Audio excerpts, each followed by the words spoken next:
कर शिरी ठेवा, आरती ओवाळी तो मनोभावे करुणी सेवा।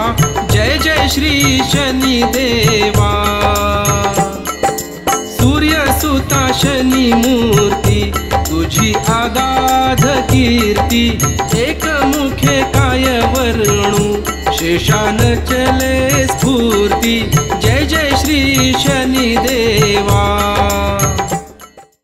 परमपूज्य विश्व चैतन्य अंधारातून प्रकाशाकडे घेऊन जाणारे महान संतांनी माझे सद्गुरू चैतन्य त्यागेश्वर महाराजांना आपण वंदन करूया।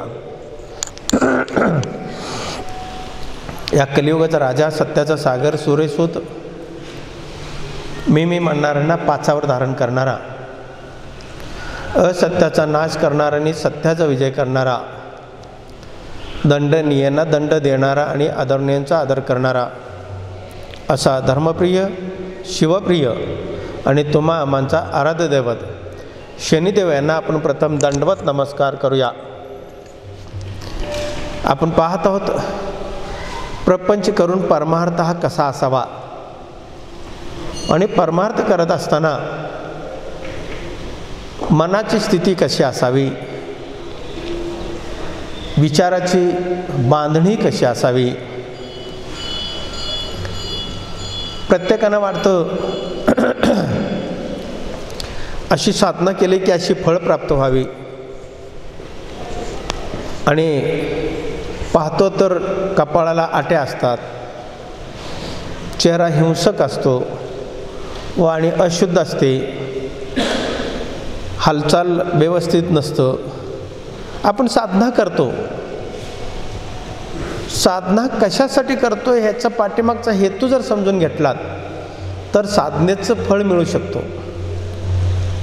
साधना खूप काही देऊन जाते, पण आपण कुठल्या मनस्थितीमध्ये ते स्वीकारतो। आपण साधना करताना काय स्थिती आपली आहे तर त्याच्यावर सगळं काय अवलंबून असतं। प्रत्येकानं वाटतं एक आनंद मिळावा, एक शांती लाभावी, सुख शांती नाही, शांती लाभावी, समाधान वाटावा। हे तीन गोष्टी अशा आहेत तो ईश्वराला सुद्धा प्राप्त करता आला नाही। आनंद, शांती आणि समाधान। बघा, तुम्ही अंतर्मुख होऊन थोडंसं विचार करा। खूप काही प्रगती झाली, विज्ञान आकाशाला गवसणी घालते,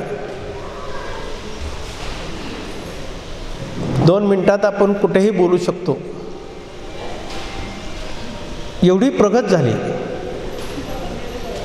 पण मनाची प्रगत झाली का? मन प्रगत आहे का? हे आपण शोधलं पाहिजे। आनंद तो आनंदच असतो, उल्हास वेगळा, आनंद वेगळा। उल्हास हा खूप वेळ टिकणार नाही, पण आनंद हा दीर्घकाळ टिकणारा असतो। जेवण चांगलं झालं, उल्हास प्राप्त झाला।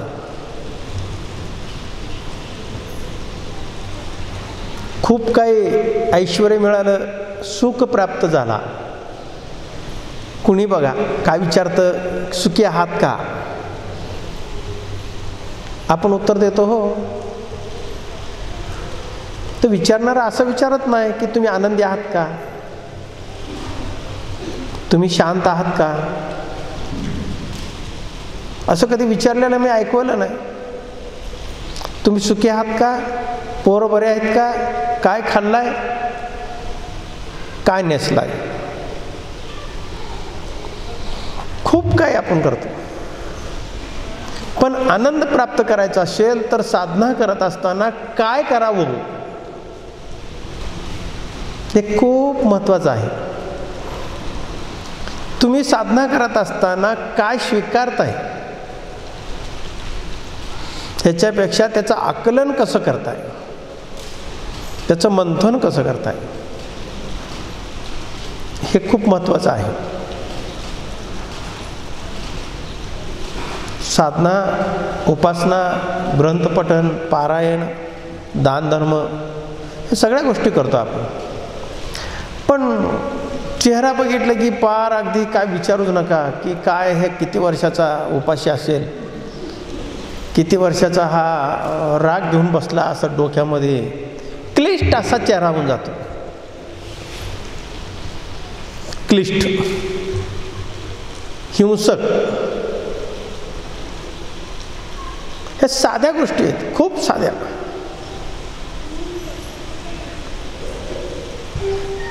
साधना करून आनंद प्राप्त करायचा असेल तर दोन गोष्टी सोडायला पाहिजे. दोनच गोष्टी. कोण काय म्हणतंय याच्याकडे लक्ष न देणं आणि जवळ असलेलं शिल्लक राहिलेलं अहंकार बाजूला ठेवणं. अहंभाव ज्याला म्हणतो आपण. काय कोण म्हणतं याच्याकडे लक्ष नाही दिलं की अहंकार थांबतच नाही.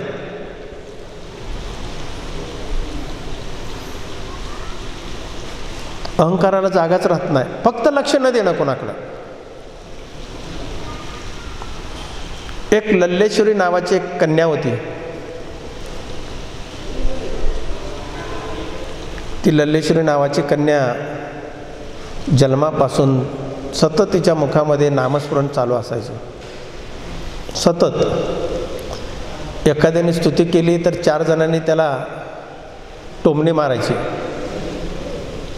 खूप देवदेव करायला निघाली, तिचं वय काय, भविष्याचं काय, देवाचं नामस्मरण केलं की काय प्राप्त होणार आहे का, काय मिळणार. ती तारवण्या अवस्थेमध्ये आली. कुणी काय म्हणते त्याच्याकडे दुर्लक्ष. ती बाहेर पडली की गल्लीतले पोरं लहान लहान तिच्या मागे लागायचे, त्याला खडे मारायचे, त्याला चिडवायचे. जुने वयस्कर ज्या माता भगिनी असतात, ज्या त्यांना धर्म कळत नाही, त्या अशा नावं ठेवायच्या. ती स्मितहास्य करायची आणि पुढे जायची. आणि त्यातले 2-4 जण स्तुती करायची. बरं झालं, लहानपणी तुला देवाचं वेड लागलं, नामस्मरण करतेस, तुझं चांगलं होणार. अगदी मनोभावे ते सेवा आशीर्वाद द्यायचे. एकदा रस्त्याने जात असताना एक कापड दुकानदार होता. त्या लल्लेश्वरीच्या पाठीमागं काही टवाळ पोरं लागले. तिला काय भीती वाटायची नाही. कसलाच त्याला गंधच नव्हता. काय तिच्या हृदयस्थानी ईश्वर होता, त्याचं आठवण करणं हेच त्याला माहीत होतं. दुसरं ह्याच्या पलीकडे काय माहीत नव्हतं. साधवट राहणं, शिस्तीनं राहणं, प्रत्येकांना नम्रतेने बोलणं, लीनतेने वागणं आणि योग्य आहे तेच करणं. एकदा रस्त्याने जात असताना मुलं लागले पाठीमागं. पण ते कापड दुकानवाला रोज पाहत होता. पण ते अतिच झालं होतं त्या पोरांचं. मग तो हटकला. हटकल्यानंतर पोरं पळून गेले. थोडंसं बोलला असेल ठेवणीच्या भाषेतनं, थोडंसं काय दम दिला असेल. ती लल्लेश्वरी परत आली, त्या दुकानदाराकडे आली आणि त्याला सांगितलं एक कापड दे. एक ओढणी असते लांब, गळ्यात घालायचं. ती ओढणी ती घेतली आणि तिचे 2 तुकडे केले आणि एका खांद्यावर एका खांद्यावर एक टाकली आणि निघाली रस्त्याने. निघता एकाने कोणीतरी टोमणं मारलं की त्या ओढणीला एक गाठ मारायची आणि कोणीतरी स्तुती केलं की दुसऱ्या खांद्यावरच्याला गाठ मारायची. ती देवळात जाऊन येईपर्यंत सगळ्या तिच्या कपड्याला, दोन्ही कपड्याला गाठी झाल्या. ते लांब असलेला थोडासा आखूड झाला. आणि एक तासभराने दुकानदाराकडे आली आणि त्या दुकानदाराला सांगितलं, हे दोन्ही घ्या, हे कपड्याचं वजन करा.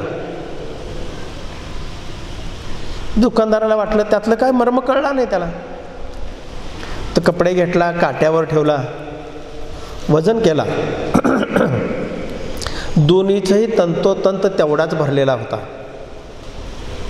वजन कमी नाही जास्त काय नव्हता. मग लल्लेश्वरीला त्या दुकानदाराने विचारलं की वजन करण्याचा हेतू काय.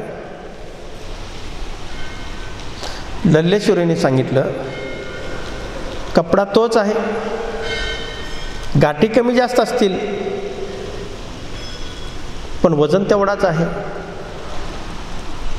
तसं कोणी तिरस्कार आपला केला तरी तेवढा समजा, मान सन्मान दिला तरी तेवढा समजा, तोच खरी साधना, तोच खरा आनंद.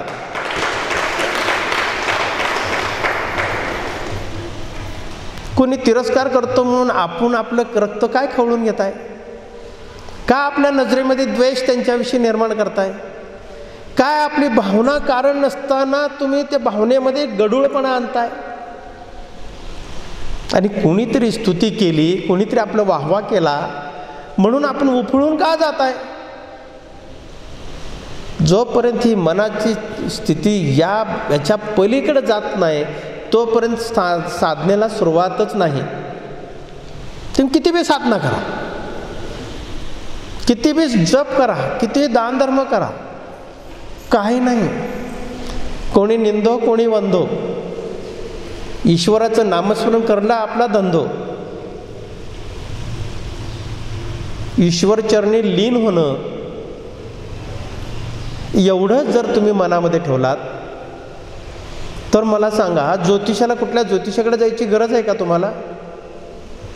कुठल्या पोट भरून संधी साधू बंधूकडे जाण्याची गरज आहे का तुम्हाला? अजिबात लक्ष द्यायचं नसतो. ही साधना आहे, ही साधनेची पायरी आहे. तरच तुम्ही केलेल्या साधनेचं तुम्हाला आनंद लुटता येईल. तो आनंदातला आनंद वेगळा असतो. नुसतं वर करणे आनंद नको. मी माझ्या आनंदामध्ये तल्लीन आहे, मी माझ्या आनंदातला आनंद, आतमध्ये सूक्ष्म आनंद आहे परत एक, तो ईश्वराची कनेक्ट करून देतो आणि ईश्वराशी गप्पा मारायला लावतो. बाहेर जे गप्पा मारतो, बाह्य सगळं इंद्रिय बंद झालं तर अंतर्मुख झालात तर आतल्या ईश्वराशी आपण गप्पा मारू शकतो. मी अनुभवावरनी सांगतो, मी माझ्या अनुभवावरनी सांगतो. हा खरा आनंद जगामध्ये, विश्वामध्ये कुठेही मिळणार नाही. फक्त आणि फक्त तुमच्या जवळ आहे, तुमच्या जवळ आहे. आणि आपण शांती, प्रत्येकानं वाटतं शांती हवी. शांती काय मॉलमध्ये मिळतो का? तुमच्या मोबाईलमध्ये मिळतो, टी व्हीमध्ये मिळतो. तुमचे जिभेचे चोंचले पुरवल्यानंतर शांती मिळते. खूप लोक प्रॉपर्टी विकले, 5 स्टारमध्ये गेले, जेवायला गेले, हजारो रुपये उधळले आणि परत त्याच मॉलच्या समोर वॉचमन म्हणून राहिले, पण त्यांना शांती नाही मिळाली.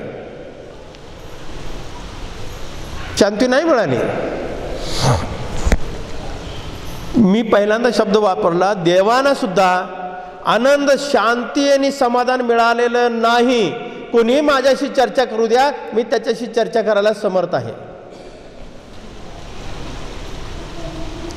देव सुद्धा स्वतःचं रक्षण, धर्माचं रक्षण करण्यासाठी त्यांना युद्ध करावं लागलं. देव अवतार घेतले, हातामध्ये शस्त्र घेऊन आले. कुठल्या देवाच्या हातात शस्त्र नाही मला सांगा?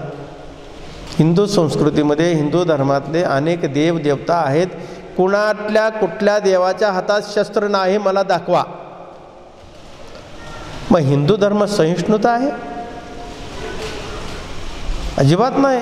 शूरवीर आहे, पुरुषार्थ आहे. हिंदू धर्माकडे स्वतःचं धर्मरक्षण करण्यासाठी शेवटच्या टप्प्यात तो करावंच लागेल.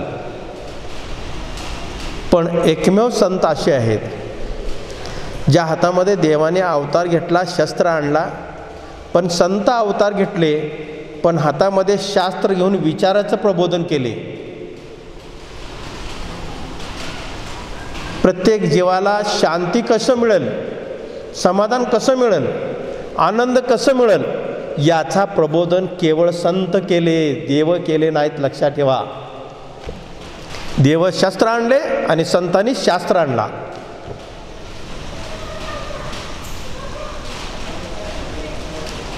सम्राट मोठा असा विक्रम, ज्याला चक्रवर्ती म्हणतो आपण, राजा, सर्व का ऐश्वर्य त्याच्या पायाजवळ लोळतं, सर्व सिद्ध्या त्याच्या राजवाड्यामध्ये आहेत, सगळं काही प्राप्त झालेला राजा, पण अशांत होता. खूप मोठा सम्राट, ह्या जगाचा, पृथ्वीचा राजा, अशांत होता. एकदा योगायोगाने त्यांच्या दरबारामध्ये एक संत आले आणि संतांच्या चेहऱ्याकडे तो पाहिला.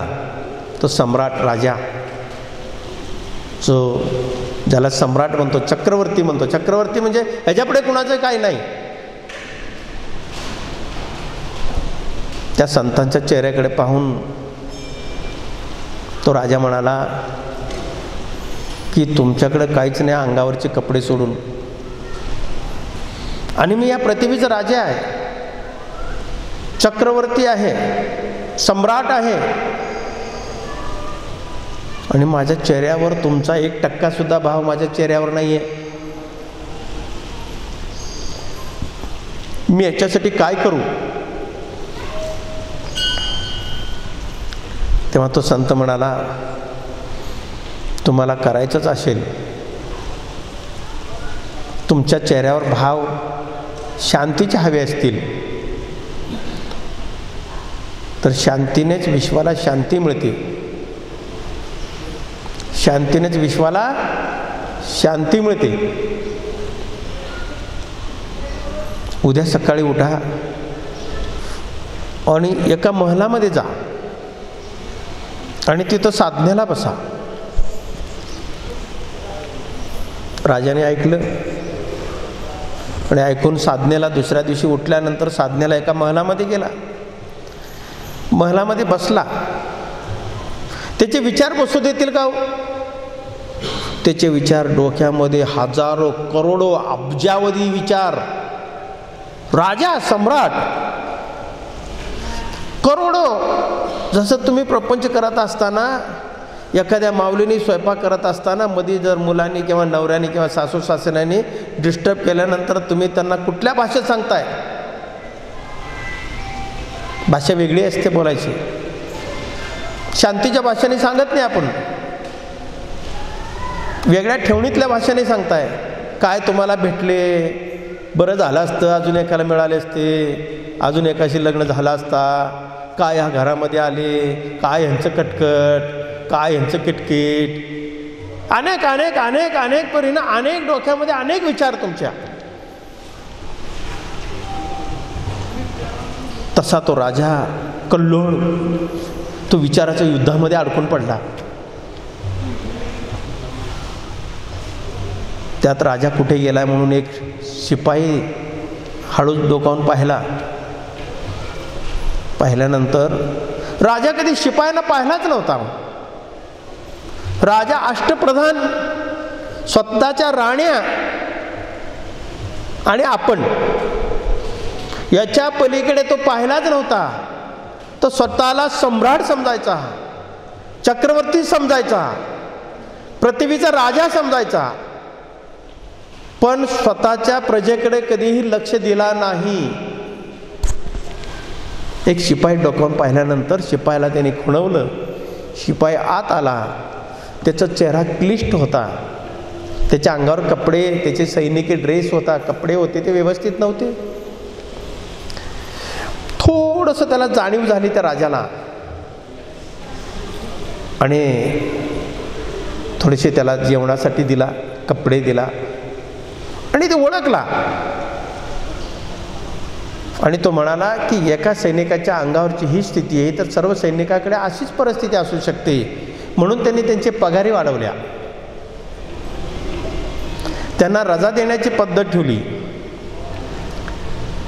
त्यांना आनंद लुटण्यासाठी वेगळे वेगळे मार्ग स्वीकारले. आणि एक दिवशी संत परत आला. परत आल्यानंतर राजाला विचारला, राजा आपण शांती मिळाली का तुम्हाला? राजा म्हणाला, शांती काय मिळाली नाहीये, पण माझ्या स्थानी असलेलं अशांत मात्र गायब झालाय. काय झालाय? अशांत मात्र गायब झालाय. याचा अर्थ तुमच्याकडे काय शिल्लक आहे? जोपर्यंत तुमच्याजवळ असलेलं अशांत गायब होत नाही तोपर्यंत शांतीचं तिथं बीज रोवलं जात नाही आणि शांतीचा आनंद आपल्याला घेता येत नाही. लक्षात ठेवा, तोपर्यंत शांती मिळणार नाही आपल्याला.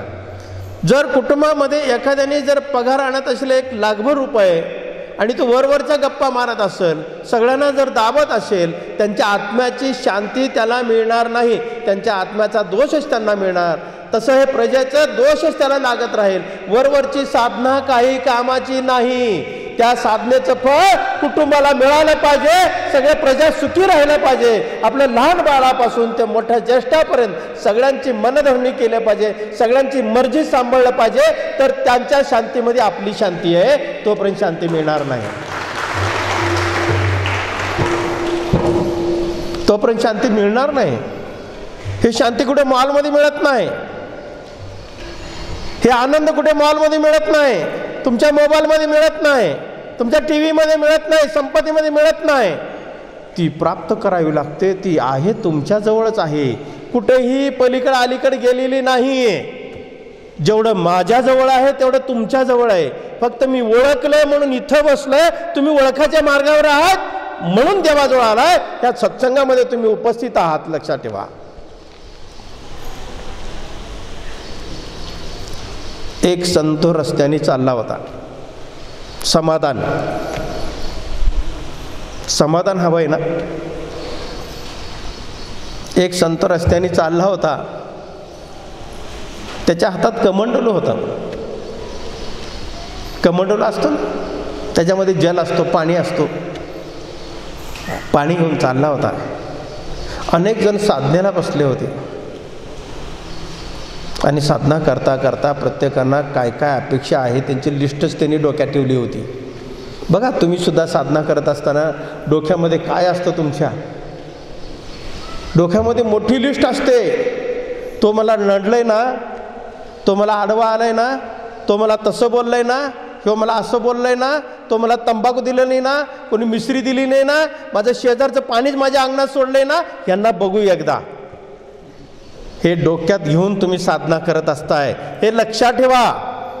माझं चुकीचं असेल तर तुम्ही सांगा, कोणी उठून उभं राहून सांगा. साधना करत असताना हेच डोक्यात असतं. आणि तो संताला वाटलं की खरंच यांचं पुण्य फळाला आलंय, म्हणून त्यांनी सगळ्यांना थोडंसं त्यात तीर्थ दिला.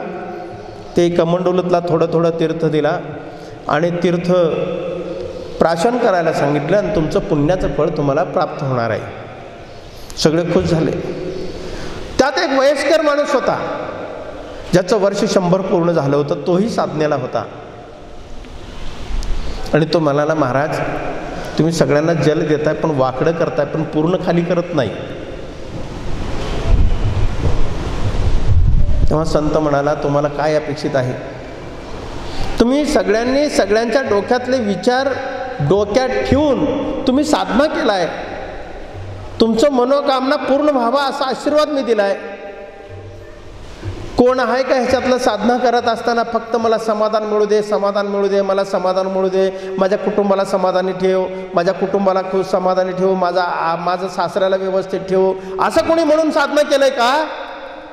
केला असेल तर वर हात करून सांगा. कुणी नाही केलं ना. मग जल हा तुमची मनोकामना पूर्ण करण्यासाठी दिलेला आहे मी तुमच्या हातावर. तुम्ही समाधान, जर कोणी समाधानासाठी साधना केला असेल तर ते बुडात जे असतं ना ते समाधान असतं.